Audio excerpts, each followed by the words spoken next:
21절부터 24절까지 우리 읽도록 하겠습니다. 21절부터요. 에녹은 65세에 무두셀라를 낳았고 무두셀라를 낳은 후 300년을 하나님과 동행하며 자녀들을 낳았으며 그는 365세를 살았더라. 에녹이 하나님과 동행하더니 하나님이 그를 데려가심으로 세상에 있지 아니하였더라. 아멘.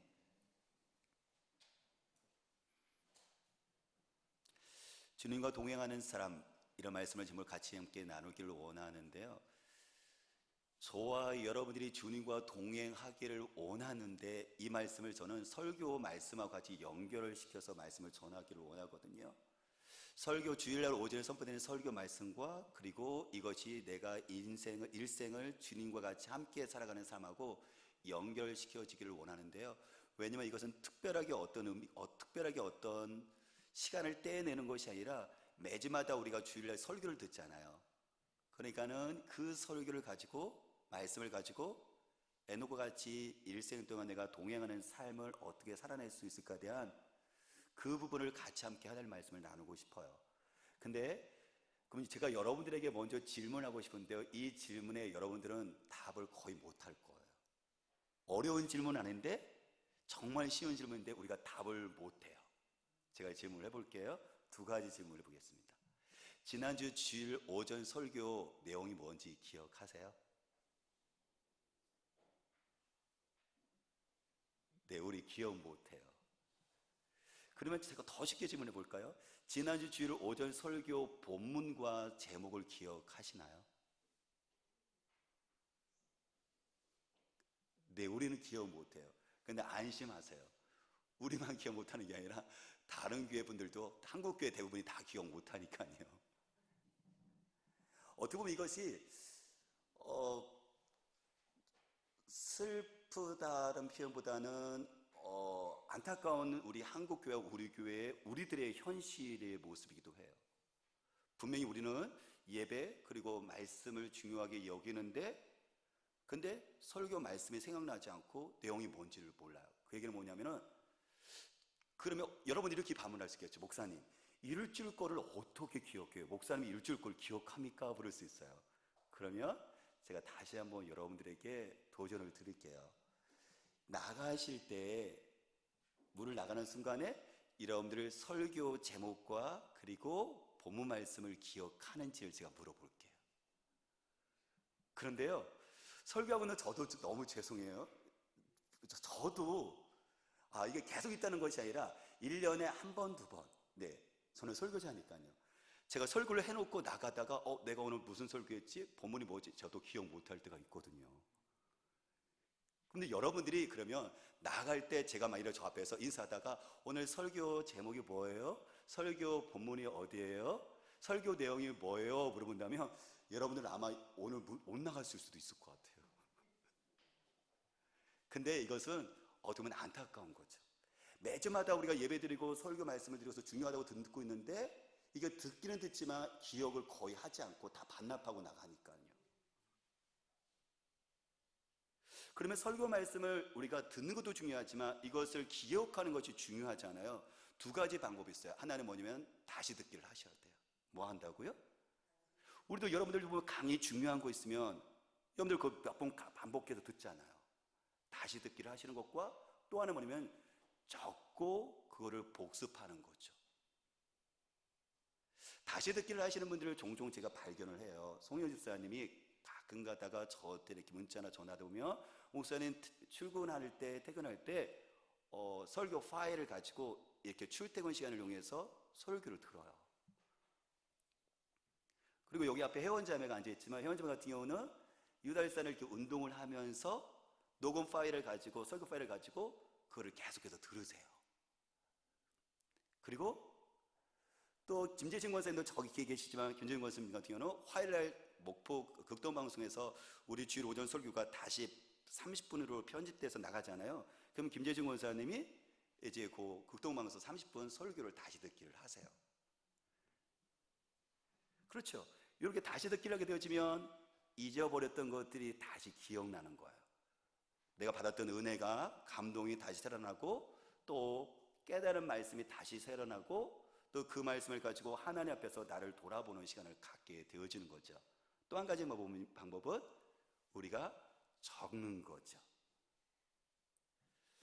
어떤 분은 그렇게 얘기했어요. 목사님, 말씀을 더 집중하고 잘 듣기 위해서 적는 것보다는 저는 더 잘 듣기를 원해요. 어느 정도는 일리가 있어요. 그런데요, 적는 거 적게 되면 더 집중해서 듣게 되어지고요, 그리고 더 오래 기억에 남아요. 독일 속담에 이런 얘기가 있어요.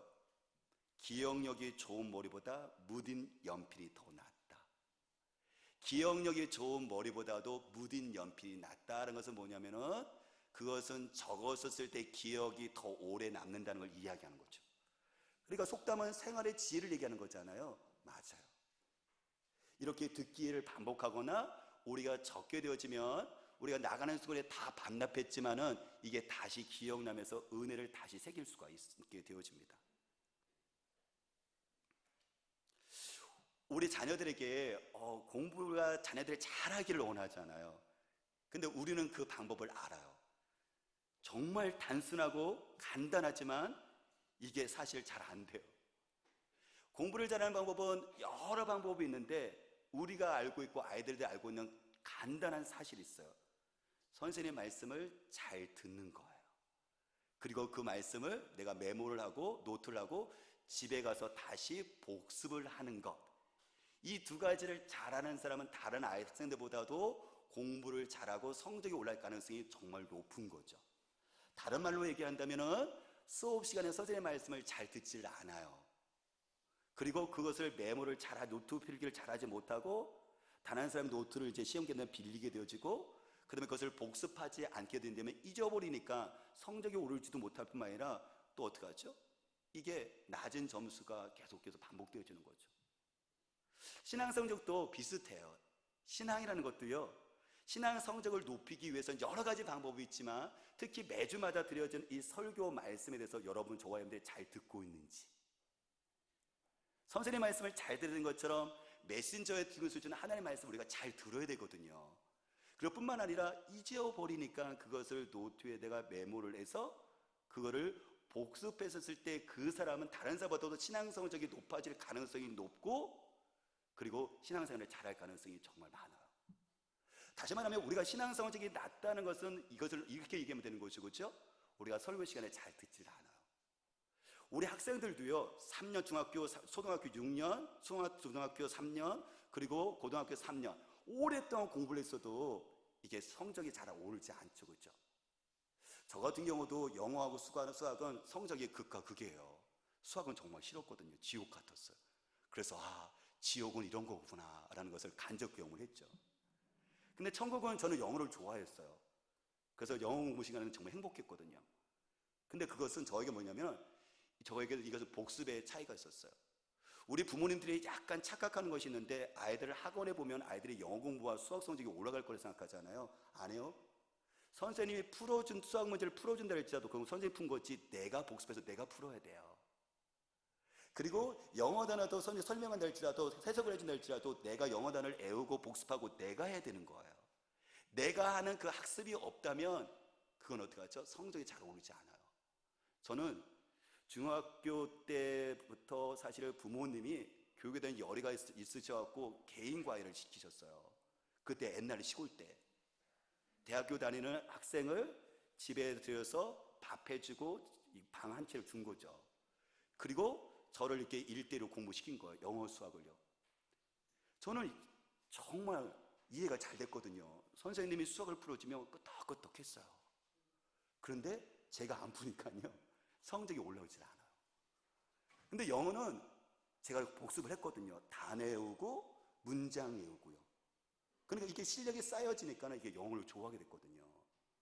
마찬가지예요. 저와 여러분들이 설교를 들었다 해서 이게 성적이 올라가는 게 아니에요. 이걸 어떻게 하죠? 복습을 하셔야 돼요. 오늘 성경 말씀 우리가 데살로니가전서 2장 13절 말씀 보면 우리에게 도전 주는 믿음의 선배들 교회가 있어요. 데살로니가 교회인데요, 데살로니가전서 2장 13절에 성경이 이렇게 말합니다. 우리가 하나님께 끊임없이 감사하는 것은 여러분이 우리에게서 하나님의 말씀을 받을 때 사람의 말로 받아들이지 않고 실제 그대로 하나님의 말씀으로 받아들였기 때문입니다. 이 하나님의 말씀은 또한 신도 여러분 가운데서 살아 움직이고 있습니다 라고 했는데, 데살로니가 성도들이 사도 바울이 데살로니가 지역 이 교회 가서 설교를 할 때 그들이 설교 말씀을 어떻게 받아들이냐면 사람의 말로 받아들이지 않고 하나님의 말씀으로 받아들였대요. 그러면 아니 우리도 설교 들을 때 사람의 말을 받지 않고 하나님의 말씀을 받아들이잖아요. 조금 더 제가 해석을 해볼까요? 이거를요, 하나님의 말씀을 전할 때 제가 유재문 목사가 설교를 해요. 메시지를 전할 때 유재문이 목사가 만든 이야기로 여러분들이 그것을 듣느냐, 아니면 유재문 목사를 통해서 하나님께서 말씀하신 것을 듣느냐라는 것의 차이가 있어요. 엄청난 차이예요. 저와 여러분들이 조금 강의를 잘하는 사람의 정도의 수준으로 목회자의 그 메시지를 듣고 있다면 이건 하나님의 말씀을 듣는 게 아니에요. 인간이 만든 유재문 목사가 한 주 동안 고민하면서 이걸 만든 거 가지고 말씀을 전하는 것으로 단지 여러분에게 받아들이느냐, 아니면 유재문 목사를 통해서 하나님께서 유재문 목사가 설교하는 것을 하나님의 메시지로 받아들이냐, 이것은 엄청난 차이거든요. 어떤 차이가 나냐면 그 뒤에 이렇게 말하고 있어요. 이 하나님의 말씀은 또한 신도 여러분 가운데서 살아 움직이고 있습니다. 제가 표준 세번역을 가지고 이렇게 했지만은 우리가 갖고 있는 개역개정은 하나님의 말씀이 역사한대요. 어떤 사람에게요? 인간의 말로 받아들이는 사람에게는 하나님의 역사가 없어요. 그런데 이것이 하나님께서 하나님의 메시지로 듣는 사람에게는 그 가운데 속에서 역사가, 그 사람의 마음과 삶과 이 역사가 일어나요. 다시 한번 저와 여러분들이 메시지를 들을 때 있어서 데살로니가 성도들처럼 내가 내 심령 가운데, 내 마음 가운데 역사가 일어나네, 하나님께서 내 마음을 움직여 주시네, 이 얘기는 뭐냐면 내가 듣는 태도, 분명히 그것도 중요한데 어떤 것을요? 이거는 유재문 목사가 말하는구나로 듣는 것이 아니라 하나님이 나에게 말씀하시는구나라고 있는 실제 그대로 그 메시지를 하나님의 말씀 자체로 받아들이는 사람에게는 이 역사가 있어요. 우리에게 더 엄청난 도전을 주는 교회가 있는데 베레아 성도들이에요. 사도행전 17장 11절 말씀, 사도행전 11장 11절에 이렇게 말합니다. 베레아의 유대 사람들은 데살로니가의 유대 사람들보다 더욱 고결한 사람들이어서 아주 기꺼이 말씀을 받아들이고 그것이 사실인지 알아보려고 날마다 성경을 상고하였습니다. 그랬습니다. 베레아 도시에 있는 유대 사람들인데 그 유대 사람들이요, 데살로니가 성도들이 인간의 말을 받지 않고 사도 바울의 이 말로 듣지 않고 하나님의 말씀 그대로 받아들였다고 했는데, 그래서 그들의 삶 가운데 역사가 일어났다고 했는데요, 이 사람들보다 더욱 고결한 사람들이래요. 고결한 마음을 가진 사람들, 베레아에 있는 유대 성도들이었어요. 고결한 사상을 가진 사람들, 고결한 성품을 가진 사람들. 이거를 우리가 옛날 성경을 보니까요, 신사적이어서라고 되어 있어요. 신사는 고결한 마음을 갖고 있는 사상을 소유한 사람이거든요. 근데 이 신사의 태도는, 고결한 마음을 갖고 있는 사람은 뒤에 보니까요, 이 두 가지의 모습이 나타나는데 아주 기꺼이 말씀을 받아들여요. 말씀을 어떻게 받아들인다고요? 기꺼이 받아들여요. 웰컴하는 거죠. 다른 사람을 했었을 때 억지로 막 이런 게 아니라 이걸 어떻게 하죠? 문을 활짝 열고 어서 오세요 하면서 그렇죠. 이러면서 기꺼이 웰컴하는 거예요. 하나님의 말씀을요 기꺼이 받아들이는 거죠. 경청이라고도 얘기를 하는데요, 메시지를 통해서 그 말씀을 가지고 말씀을 들을 때 이것을 논쟁거리로 삼는 것이 아니라, 말씀을 들을 때 설교자의 약점거리를 잡아내는 것이 아니라 하나님의 말씀 그대로 받아들이는 거예요. 웰컴하는 거죠. 또 한 가지는 여기서 그쳐지는 것이 아니라, 신사적이라는 것은 고결한 마음 있는 사람들은 그 다음에 보니까요, 잘 받아들인 말씀을 거기서 그치는 것이 아니라 그것이 사실인지 알아보려고 날마다 성경을 상고했대요. 상고라는 것은 자세히 살핀다는 얘기거든요. 영어 성경에는 스터디라고 되어 있어요. 공부한다. 뭘 공부를 해요? 바울이 베레는 성도들에게 예수님을 얘기했어요. 너희들 구약에 보니까 왜냐면 유대인들은 구약 성경을 가지고 메시아를 기다리잖아요. 그러니까 그들은 구약을 아는 사람들이죠. 그러니까 뭐라고 얘기해요? 구약에 보니까는 메시아가 있는데 이 메시아가 오셔서 우리를 죄에서 우리를 구원해 내신다. 그러니까 유대인들은 이 메시아를 기다리잖아요. 그 메시아가 바로 우리가 십자가에 주신 예수라고 하는 것을 구약 성경 이 메시지를 전하니까는 바울이 전한 그 메시지가 사실인지를 어떻게 해요?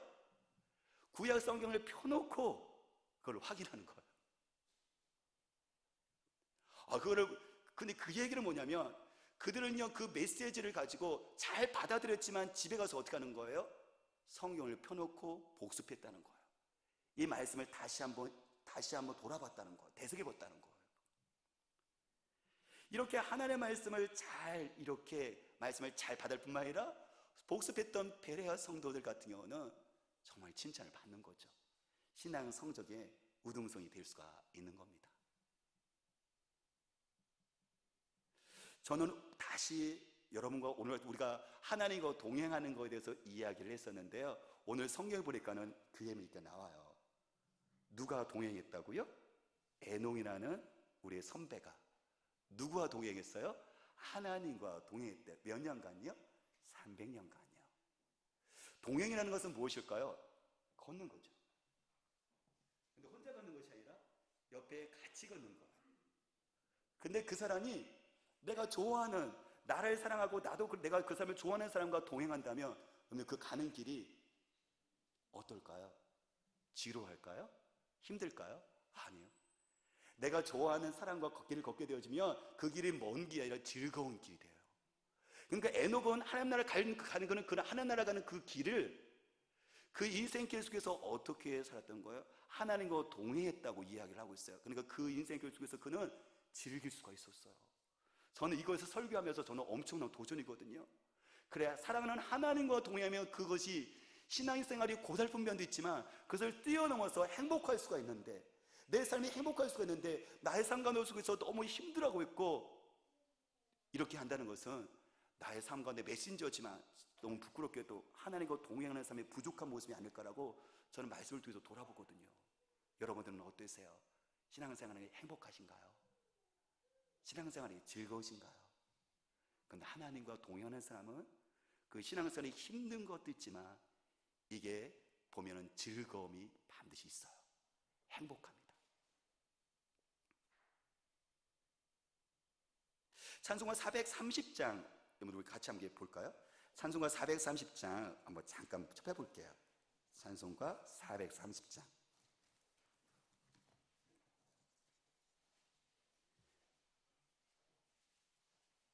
찬송가 430장 보면요, 1절 같이 읽어볼까요? 주와 같이 길 가는 거 즐거운 일 아닌가? 우리 주님 걸어가신 발자취를 밟겠네. 한 걸음 한 걸음 주 예수와 함께 날마다 날마다 우리 걸어가리 라고 했죠. 그렇죠? 예. 주님과 길을 가는 거, 이게 동행이거든요. 이게 행복하고 즐거운 겁니다. 날마다 날마다 어떻게 하죠? 한 걸음씩 한 걸음씩 그분과 같이 함께 걸어가는 거니까. 2절 가서 볼까요? 어린아이 같은 우리 미련하고 약하나 주의 손에 이끌려 생명길로 가겠네. 그렇죠. 현신이가요, 어린아이에 비해서 어린아이들은 미련하고 약해요. 근데 엄마하고요 같이 손을 붙잡고 동행하잖아요. 그러면 어떻게 하죠? 생명길로 가는 거예요. 근데 현신이가 혼자요 길을 가게 되어진다면 어떻게 하죠? 아직 어리기 때문에요 이게 생명길이 아니라 위험, 절망길로 갈 수 있어요. 마찬가지로 우리 인생이 아무리 똑똑할지 알지라도 인생길을 살아본 사람이 어디 있겠어요? 이 상황 속에서 모든 것들이 멈추고 힘든 상황 속에서 수많은 변수들이 우리에게 있는데요, 우리의 힘으로 해결할 수 없는 것들이 수없이 우리 앞에 놓여 있는데요, 우리는 어린아이처럼 미련하고 약합니다. 하지만 우리의 보호되신 주님과 같이 함께 손을 붙잡고 한 걸음 한 걸음씩 나가면 그게 생명길로 가는 거예요. 3절 가서 읽어볼까요? 꽃이 피는 들판이나 험한 골짜기라도 주가 인도하는 대로 주와 같이 가겠네. 그렇죠. 길을 가다 보면 꽃길이 있어요. 근데 길을 가다 보면 꽃길만 있는 게 아니라 험한 골짜기도 있어요. 근데 혼자 그 길을 가면 정말 너무 힘든데 거기 누가 가는 거예요? 우리 주님이 함께 가니까요. 이게 어떻게 되죠?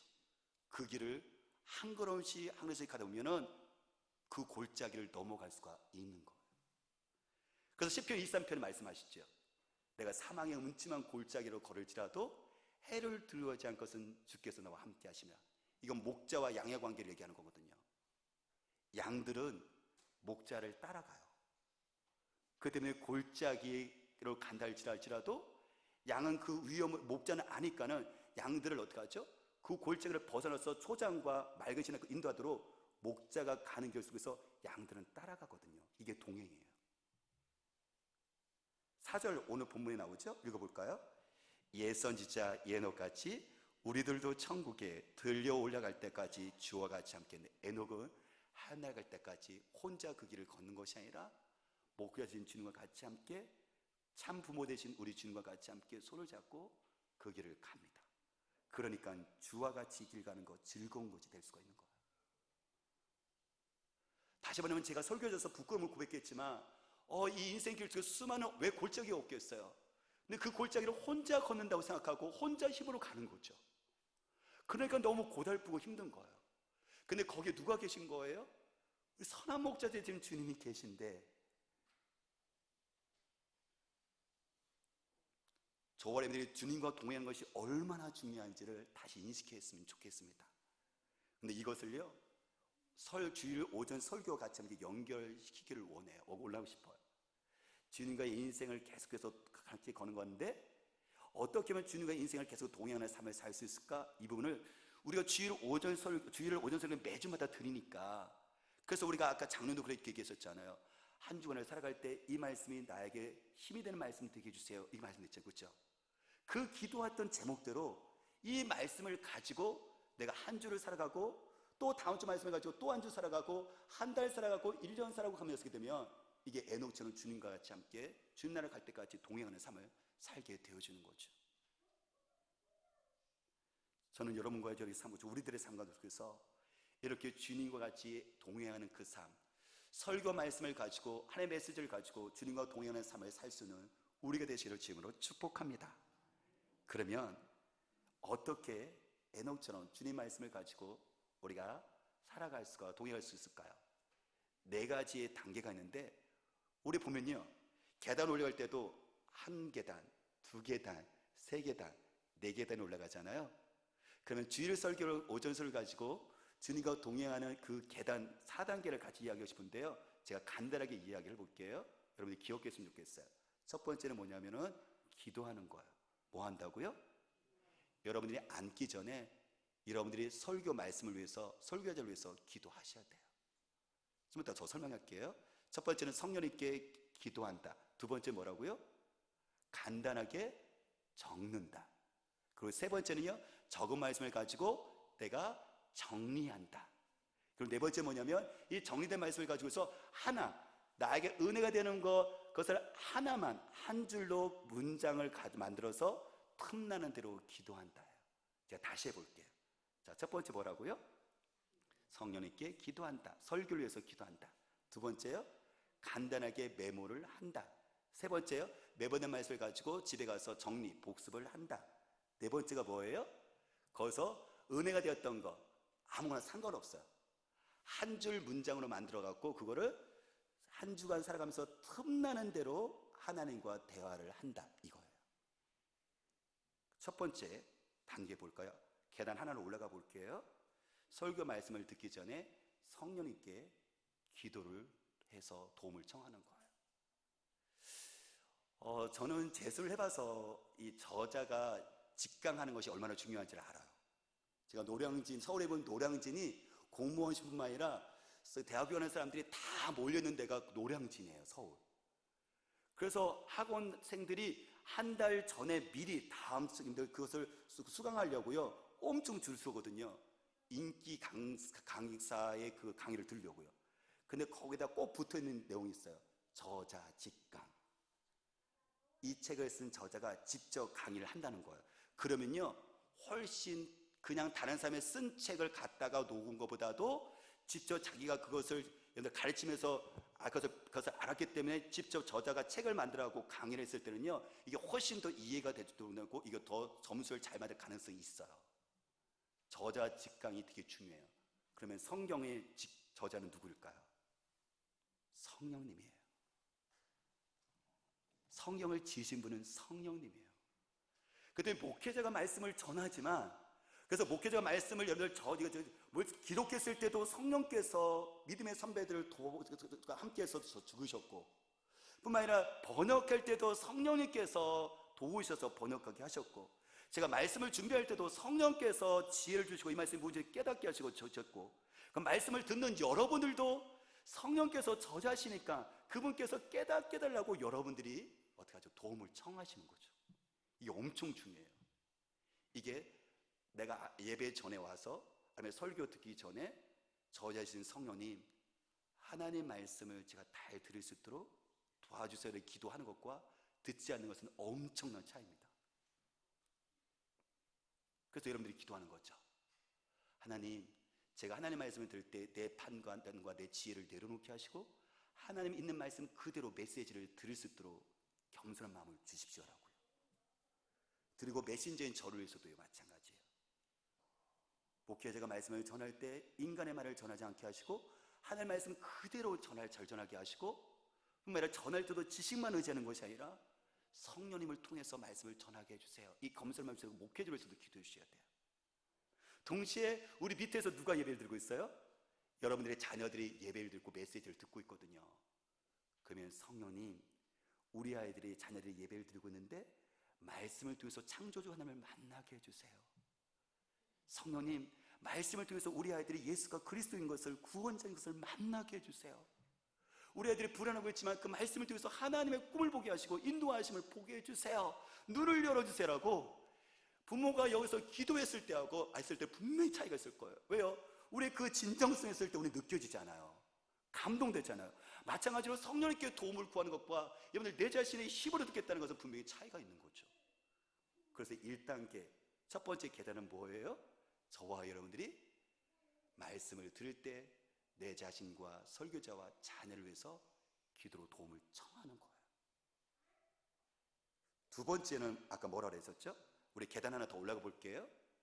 거기에 뭐가 있었어요? 간단하게 메모하는 거예요. 메모를 할 때 성경 관련된 성경 구절을 제가 이야기하거든요. 그 성경 구절도 여러분이 같이 적으시는 거죠. 우리 주보를 보시면 이렇게 삶을 나누는 가정 모임하고 설교 노트 이렇게 돼 있어요. 그러면 여러분들이 이 비공개 계속해서 여러분들이 이것을 듣다가 나에게 도움되는 거, 깨달아지는 거, 은혜가 되어지는 거, 이것을 하고 싶다는 생각을 여러분들이 여기다가 간단하게 적으시는 거예요. 아까 그랬죠, 그렇죠? 독일의 그 석담 속에서 좋은 머리보다는 무딘 연필이 더 낫다는 것처럼 여기다가 여러분들이 간단하게 적으시는 거예요. 어떤 분들은 이 필기를 잘 하시는 분이 계세요. 그래서 설교 노트를 가지고 쭉 정리하시면 되는데 우리가 그것 때문에 너무 스트레스 받거나 그것 때문에 너무 힘들어할 필요는 없어요. 중요한 것은 이것을 하나님의 말씀이 내 삶 가운데 들어와서 이것을 어떻게 동일한 삶을 살 것인가에 대한 우리가 그것을 배우고 익히는 것이 중요한 거니까요. 우리들 나름대로 여기다가 여러분들이 설교를 노트든 아니면 여기다가 활용해 있어서 적으시는 거죠. 성경 구절과 같이 함께 말이죠. 그러면 세 번째 단계, 우리가 첫 번째 단계 뭐였었죠? 저자이신 성령님께 도움을 구한다. 두 번째 뭐였었죠? 두 번째 계단은 뭐였었어요? 성경 구절을 빌려서 간단하게 내가 적는다. 그러면 3단계, 세 번째 계단은 뭘까요? 이거를 다시 정리하는 거예요. 이게 어떻게 보면 복습의 모습을 띠는 거죠. 분명히 복습을 하게 되어진다면요. 그러면 이게 내가 은혜를 되새기는 거기 때문에 이게 적을 때보다도 정리하면서 받은 은혜가 더 깊은 은혜가 분명히 있어요. 우리도 공부할 때 선생님과 받아 적기 정신이 없었는데 감동된 것도 있었지만은요, 다시 집에 가서 공부를 해야 되면 이게 깨달아지는 게 또 있거든요. 이게 적는 것 사람들이 주시는 하나님의 어떤 선물일 수 있는 거죠.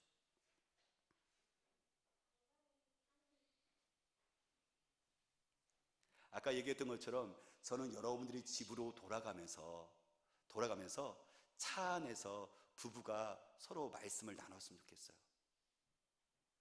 오늘 목사님을 통해서 나에게 준 말씀은 이거였었어. 당신은 어떤 말이 었어? 라고 우리가 서로 이걸 어떻게 하죠? 이게 정리가 되어져요. 얘기되면. 그리고 그 말씀 통해서 아내의 생각과 남편의 생각을 서로 이야기할 수가 있어요. 차 안에서 돌아가면서 부모와 자녀가 서로 이야기하는 거죠. 아빠는 오늘 이런 거 있었다? 너는 오늘 메시지를 통해서 어떤 것이 있었어? 라고 아이에게 말씀을 통해서 여러분들도 학교에서 생활 물어보잖아요. 저 같은 경우도 성민이가 학교 갔다 오면 물어보거든요. 성민아, 너 오늘 첫째 시간 뭐 했었어? 두 번째 시간은 항상 바이블 성경 공부해요. 그러면 오늘은 그러면 성경 공부 뭐 했어? 그러면 성민이가 대답을 확실하게 해요. 한마디로요. 여호수아. 끝이에요. 그러면은 제가 묻죠. 여호수아가 어땠다는 건데? 제가 물어보죠. 여호수아 그러면은 7바퀴, 매일 한 바퀴씩 돌아라 이렇게 했대요. 그래서 어땠다는 건데? 무너졌어요. 무너졌어? 그래. 이렇게 어떻게 하죠? 이렇게 하나하나씩 질문하면서 그 말씀 속에서 아이하고 같이 한번 교제해 나가는 거죠. 여러분들 학교 생활 궁금하잖아요. 학교에서 뭘 배웠는지 궁금하잖아요. 하물며 우리 아이들의 영혼은 최종적인 책임자는 우리 부모거든요. 그렇다면 어떻게 하죠? 돌아가면서 그 짧은 시간, 사실 집에 돌아가서 잘 못할 수가 있으니까는 집으로 돌아가는 차 안에서만큼이라도 우리의 부부가 같이 함께 나누고 자녀와 같이 함께 오늘 말씀에 대해서 간단하지만 그렇게 물어보는 거죠. 또 한 가지는 쉽지는 않지만 그렇게 하시는 분이 계세요.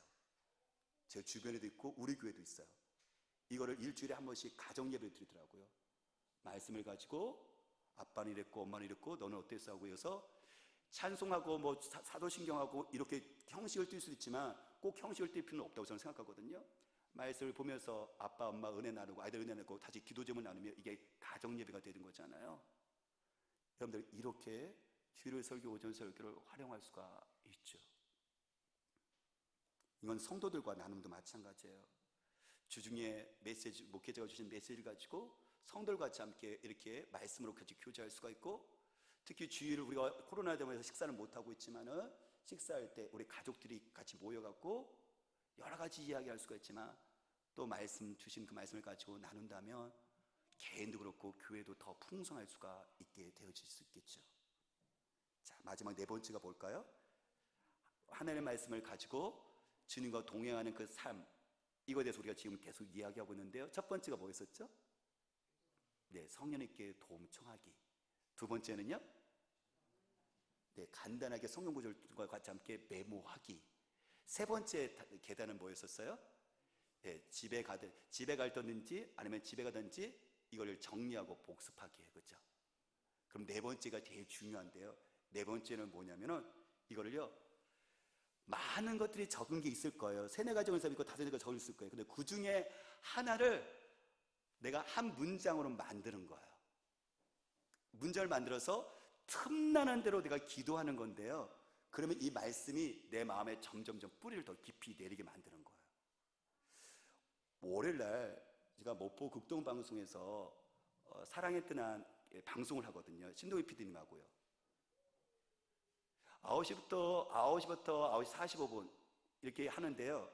제가 오늘 설교 요구를 하기 전에 사실 제가 2주 동안에 제가 거기서 방송에서 했었거든요. 그래서 그것을 가지고 제가 오늘 설교를 예레미야 하지 않고, 예레미야가 계속 말씀 부분을 얘기하니까 제가 이제 오늘 부분을 이걸 하는 거거든요. 그때 제가 그 방송을 듣는 분들에게 이야기를 했어요.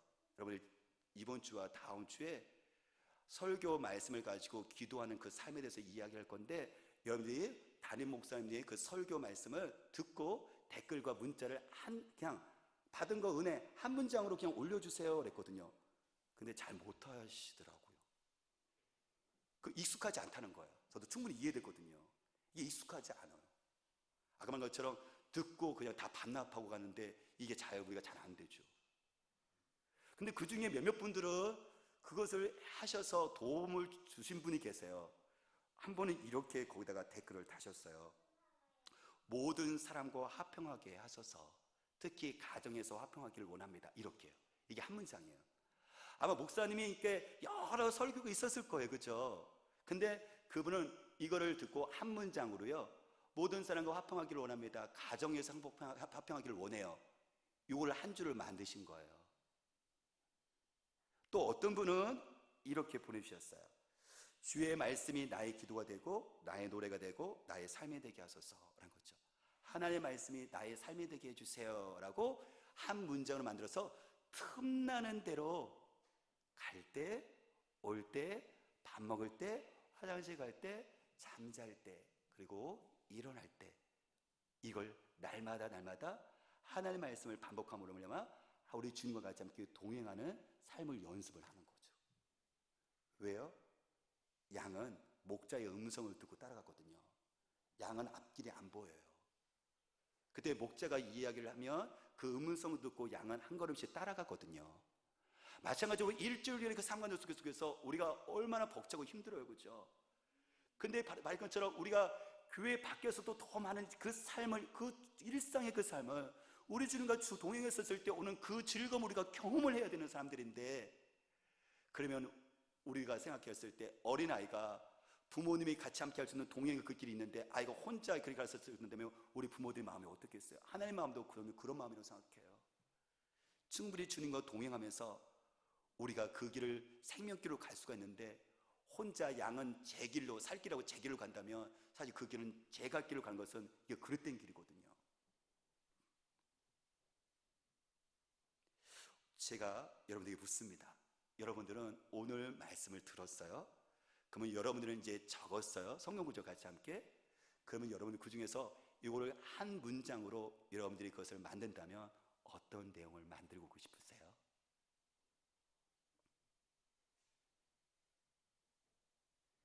네, 그것을 가지고 기도하시면 돼요. 그것을 가지고요. 이제 끝나는 게 아니라 저는요, 하나님의 말씀을 날마다 주님 말씀을 가지고 한 걸음씩 나가기를 원해요. 저는 저 메시지는 저는 이걸 가지고 틈나는 대로 저는 기도하면서 주님과 기도를 올려드리면서 그분과 같이 동행하기를 원해요. 여러분들은 주님과 동행하기 위해서 오늘 하나님께서 목회자도 정말 열심히 줬던 이 메시지, 여러분들도 사모함으로 들었던 오늘 주일의 메시지를 그냥 버려지는 것이 아니라 이것이 주님과 동행하는 에녹처럼 그런 행복한 즐거움 삶을 누리기 위해서 여러분들에게서는 그 메시지 한 문장으로 한 줄 은혜로 줄인다면 어떤 것이겠습니까? 빌리 그레이엄 목사님 정말 세계적으로 유명하신 분인데, 그분이 메시지를 전할 때 꼭 찬양자가 앞에 나와서 노래를 해요. 그 중에 한국분이 한 분이 계셨어요. 그분은 앞을 못 봅니다. 그분은 고아 출신이에요. 한국전쟁에서 눈을 잃었거든요. 부모도 잃었어요. 그랬더니 군인이 미국 데려서 공부를 시켰거든요. 그는 성악을 전공했습니다. 그래서 그는 빌리 그레이엄 목사님의 메시지를 전하기 전에 아니면 전한 후에 그가 찬양을 통해서 사람들이 하나님께 나가게 했던 사람인데요. 그분이 킴 웍스라는 분이에요. 그분은 이렇게 간증을 합니다. 저는 앞을 못 봅니다. 그래서 저는 제가 갈 때 많이 불편한데 저를 도와주는 사람들이 참 많습니다. 저와 같이 함께 동행하면서 저를 붙잡으면서 이야기를 합니다. 앞에 사람들이 있어요. 앞에 계단이 있어요. 앞에 웅덩이가 있어요. 그 사람들은 100m 앞에 무엇이 있다, 1km 앞에 무엇이 있다라고 이야기하지 않아요. 앞에 있는 것을 이야기하면 저는 그 음성을 듣고 그분의 손을 붙잡고 한 걸음씩 나가다 보면 목적지에 안전하게 도달한 것을 보게 됩니다. 신앙생활도 마찬가지입니다. 선한 목적인 주님의 음성을 듣고 한 걸음 한 걸음 나갔다면 우리는 1년 후에 10년 후에 우리는 알지 못하지만 주님의 음성을 듣고 저처럼 한 걸음씩 한 걸음씩 나간다면 주님께서 홍해를 건너게 하시고 광야를 지나게 하시고 가나안 땅에 들어가 계신 것을 경험할 수가 있습니다 라고 얘기했습니다. 그래요. 우리가 코로나 시기에 속에서 우리가 앞길이 보이지 않지만, 현실이 어둡지만 우리에게 있어서는 희망이 있는 이유가 뭐냐면 선한 목자가 계십니다. 그분은 미래를 아십니다. 그리고 여전히 우리가 에녹처럼 동행한 것처럼 우리와 동행하기를 원하십니다. 양은 선한 목자의 음성을 듣고 한 걸음씩 한 걸음씩 나가는 거예요. 목자님 주님께서 저를 통해서 여러분들에게 하나님의 메시지를 주셨습니다. 그러면 그것을 우리가 잊어버리는 것이 아니라 그것을 기억해서 그것을 여러분들이 한 걸음씩 한 걸음씩 나간다면 주님께서 코로나 상황 속에도 길을 보여주실 것이고 푸른 초장과 맑은 시냇가로 우리를 인도하실 것입니다. 그 주님을 찬양합니다. 기도하겠습니다.